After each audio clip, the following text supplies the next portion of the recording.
You need to watch this if you've ever been frustrated by your Volkswagen Tiguan's CarPlay not working. Let's get you reconnected in just a few quick steps. First, let's start with the basics. Check if your iPhone is unlocked and your cable is working. Try a different cable if you can. Still not connecting? Make sure you've enabled CarPlay on your Tiguan's infotainment system. Go to your settings, select App Connect, and check that CarPlay is switched on.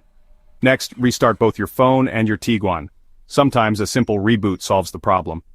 If that doesn't help, check your iPhone for any pending software updates. Sometimes compatibility issues can mess things up. Still stuck? Go into your iPhone's settings, tap General, then CarPlay, and forget your car's connection. Reconnect your phone to your Tiguan and follow the prompts. This can refresh the link.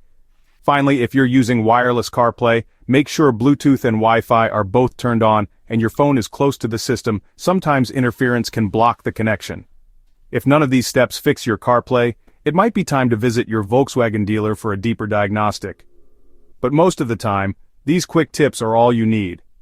Don't let tech troubles put the brakes on your drive. Give these fixes a try and enjoy CarPlay the way it's meant to be.